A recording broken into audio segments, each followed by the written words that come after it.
everybody, welcome to Mark's Remarks. Today I'm going to be making a sandwich using honey glazed gammon joint, which I got from Farm Foods, as you can see. These are they do these like 3 for a tenner, I believe. You know, you got gammon, you got chicken, you got turkey, possibly roast beef, I don't know. You can choose 3 for a tenner. Anyway, 700 grams. Cooking time 2.5 hours on 180 if you've got a fan oven. 200 if you've got a regular. Okay, so I'm going to be using sliced ham from the gammon, gherkin, tomato, bit of applesauce, bit of cheese, bit of all kinds of things that I can find in the fridge. See if I can make something nice and tasty. And the bread, by the way, is tiger bread, which I got from the co-op. There you go, £1.20, pre-sliced. You can get this sliced or unsliced. This is sliced. Okay, first thing I'm going to do is prepare the ingredients. Now I've got tomato, which some of you may know I like to hollow out the tomato. I don't really go for the seeds. Although when I get my raised beds made, I'm making them out of it. Well, I'm preparing to. I'm wood staining them out of bits of pallet to make some raised beds on my allotment. I'll be using the seeds to try and grow more tomatoes, so they won't be going to waste. At the moment, they go into the bag in the freezer to put into the compost, so they won't be going to waste. That's what I'll be doing with the seeds. Okay, this knife is very dull,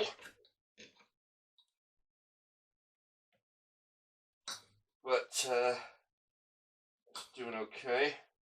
Just about. Okay, tomato. Also, my old favourite is some gherkin. Gherkin's good on everything, you know. Every sandwich, pretty much, any sandwich with some meat in it, you know.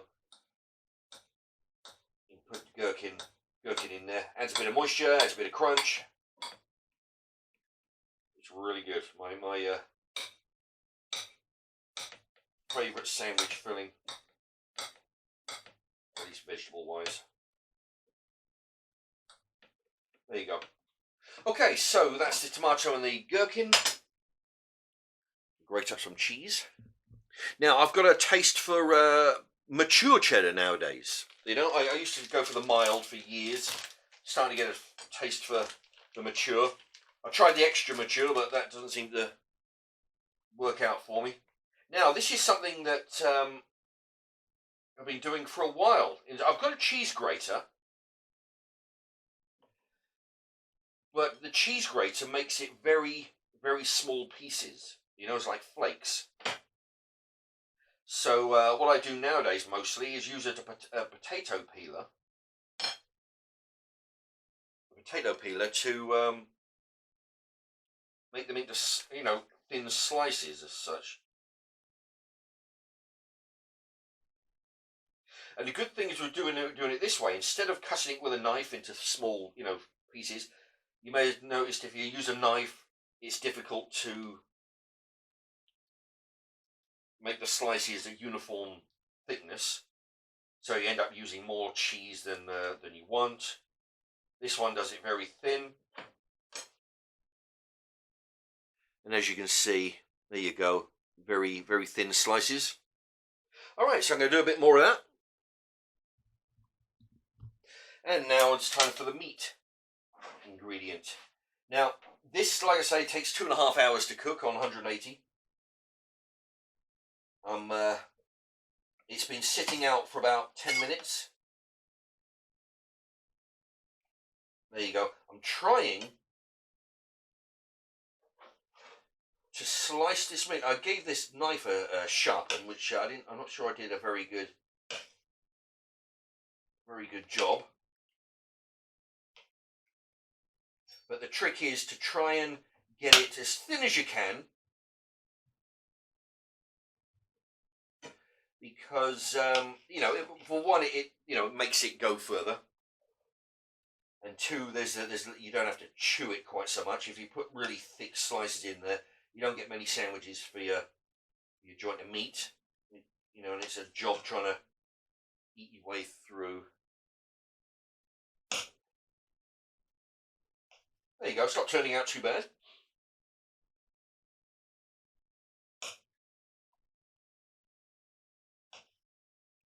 Okay, I'm going to carry on with that.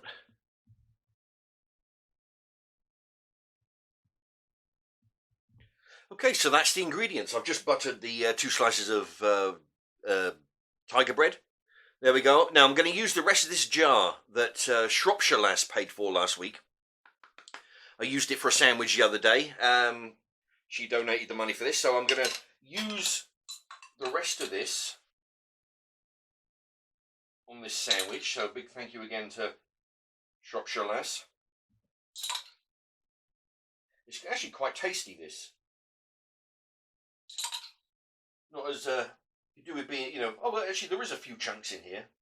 Last week I was saying that it needs a few chunks of apple. But whatever brand you're using, I'm only using Coleman's as a name brand because I've not used it before. It's getting difficult to find chutneys that I've not used. Okay, but any cheap shop brand is what I would normally go for. Okay, so we've got apple sauce. Now we're going to drape a little bit of gammon over the bread there. Not too much. Now you can see that all right. Okay, bit of tomato. There's enough here. I'm going to make another one after this, and there's enough ingredients here for at least 2 sandwiches. There's 2 tomatoes, 2 gherkins. Whatever's left over, you can just eat on its own, you know. Okay, one more bit there. Now, so that's the apple sauce, the gammon, tomato, gherkin. Now the slices of cheese.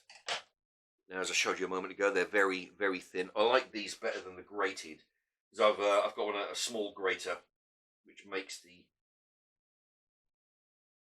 cheese pieces very, very small,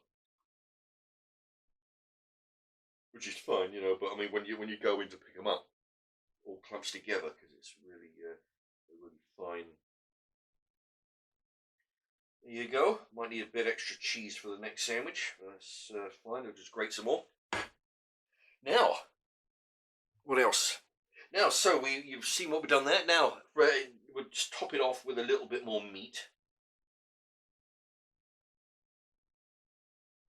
There you go. This is very nice. There. And as you can see, we've got plenty for another sandwich. We've got enough here for you know, possibly some dinner. I'll put that in the fridge. Now, there we are. So, I'll give you a close up. There you go. It's yeah, layer. So you got meat at the top and the bottom, cheese, applesauce, gherkin, tomato in the center. There you go, and top it on. And I've lost that big. There we go.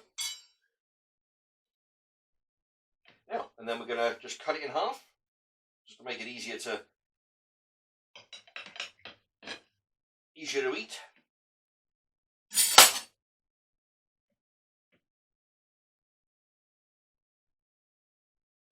There, and that's what it looks like on the inside. That looks very tasty.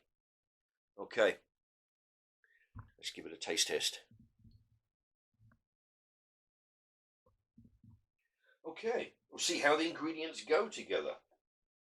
I've done gammon sandwiches before, but not in this particular combination.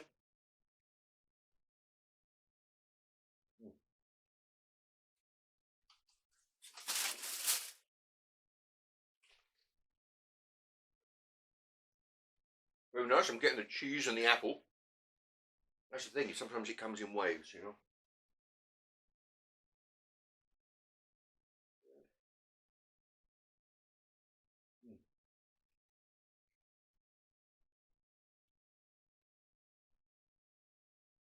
tomato and gammon.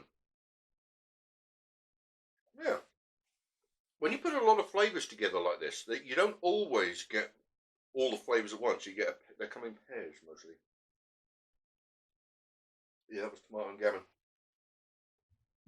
I need to go get a drink of water.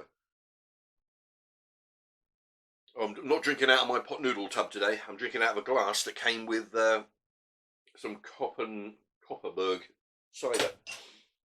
It was gifted to me.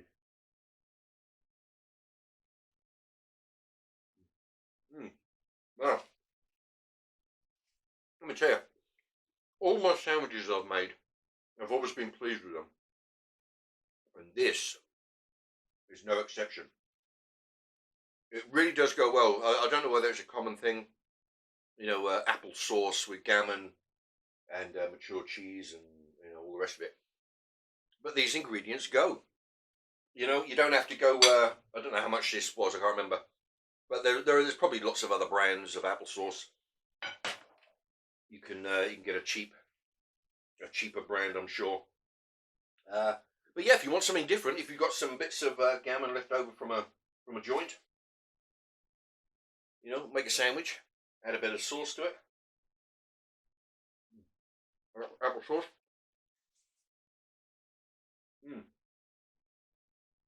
I'm getting the gherkin that time. Very good. Yeah, I'm very pleased with this. Although I'm pretty I'm pleased with all my sandwiches, but this one is very, very nice. It's the kind of sandwich you wish you could get it in a shop somewhere. If you're out and about, you've got to. Because I worked in a factory anyway. I worked in a factory years ago making sandwiches, and the sandwiches they sell in the shops are really garbage. Makes you wish you could buy one of these in the shops. Anyway, thanks for watching. Let me know what you think. What would you put in today's question? What would you put in other than or instead of applesauce? Maybe as an alternative to cheese, what would you put instead of there? Let us know what you think, and let other people know what you think, and maybe if there's any ideas that I figure I can make, I might give them a go. Give you credit for it. It's all about sharing ideas. Anyway, please hit the thumbs up, and thank you everybody for watching.